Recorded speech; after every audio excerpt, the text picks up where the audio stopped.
Hello, my name is Leslie Raphael. I am a Saik'uz member and I live on reserve.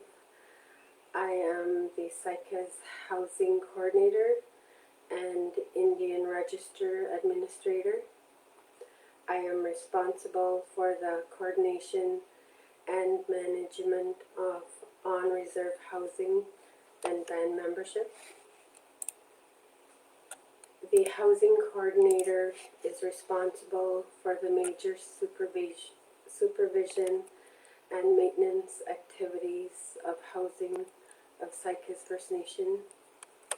I am responsible for the administration, management, and delivery of all public works and housing programs, services, and properties within Saik'uz First Nation, inspecting and maintaining the housing units, contracting with and supervising all service and maintenance people, working in a collaborative relationship with the administrative staff in matters related to establishing rents, collecting rents, and security deposit and processing moves and evictions. Saik'uz First Nation Housing Coordinator is also responsible for the housing stock on reserve and upkeeping the houses that pay rent. These houses that pay rent will have to follow the housing policy. The band has 160 units on reserve. The band has 27 houses that have a mortgage or loan outstanding.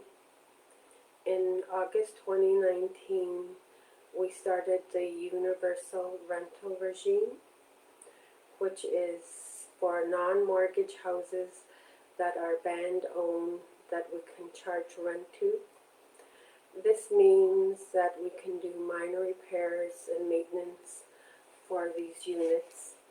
Before, we could not do any repairs because the band did not receive no funding or no rent collected. Housing is also responsible for monthly and yearly inspections. The housing department has hired Jim Monroe.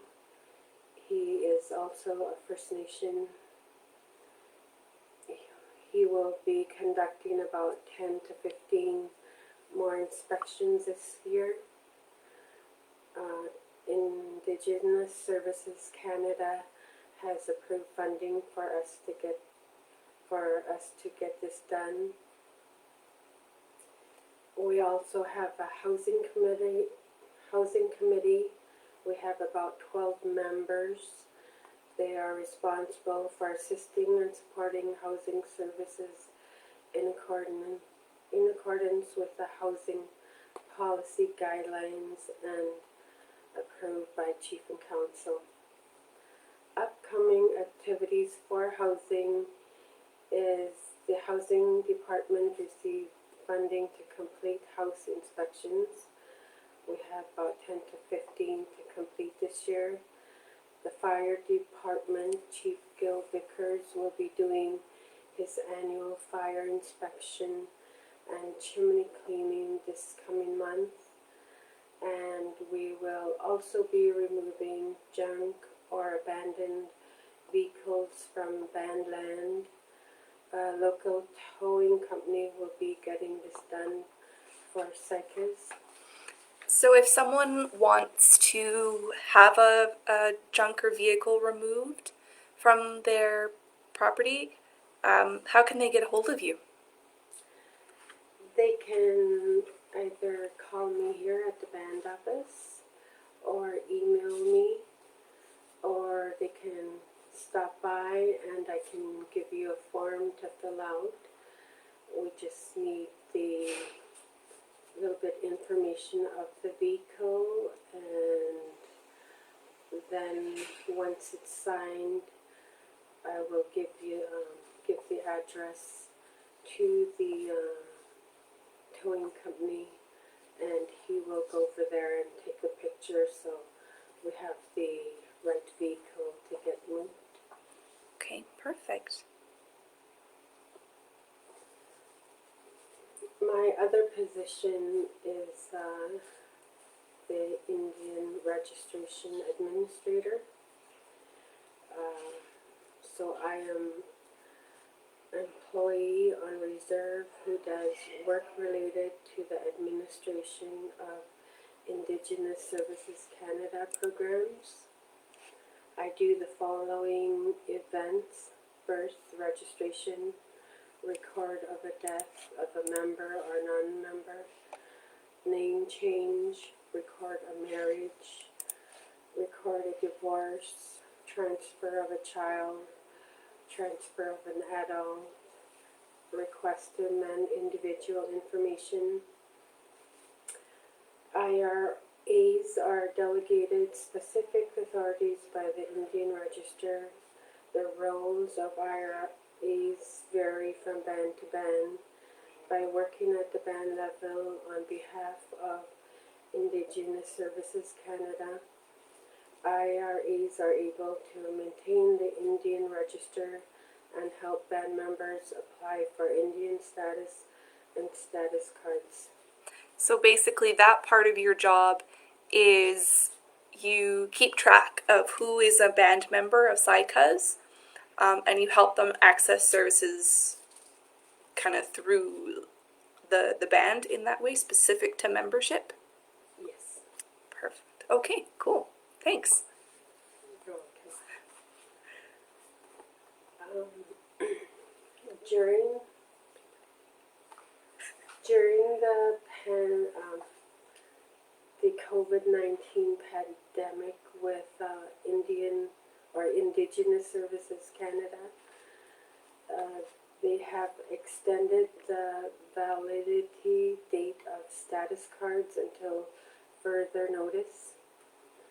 Services providers should accept status cards or temporary confirmation of registration documents with identifications, even if the renewal or expiry date has passed. Indian status does not expire. Your registration number confirms your status and can be used to assess some services and programs. Here at the band office, I issue laminated status cards, providing that you bring a passport photo to the band office. Because of the COVID-19, we have to follow the guidelines, and I would receive your information at the front desk only. And once I received your passport photo, I will type up your card, get it laminated, and the cost is still $10 fee. And to do the secured card, I could do your photo with my phone. There's a photo app that's available now, and that card is free. It just takes a longer time to receive in the mail, up to 4 months. Okay. And what is the difference between a regular status and a secured status card? Regular status is a laminated card, and that is only good for five years. And a secured status card has more security features, and it is good for 10 years. Okay. And the cost is free. Gotcha. So it's basically a card that lasts longer and helps ensure that your identity doesn't get stolen or anything like that, hey? Yes. Okay, perfect. Thanks. All right. I interrupted your spiel. I'm sorry. Okay. So recent changes with the secured status card. What INEC has done to improve the process of applying is that they had provided the SCIS photo app. Anybody who has a smartphone can download this, and you can do your own photo and download your application online. You only need one piece of valid acceptable identification, which could be a passport, a driver's license, a healthcare card with the photo. You no longer need to provide a birth certificate, and you no longer need to submit a statutory declaration or police report to replace a lost or stolen card.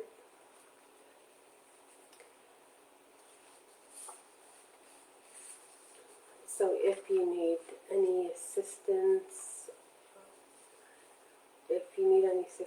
to do a status card, if you're off reserve, I'm here at the band office.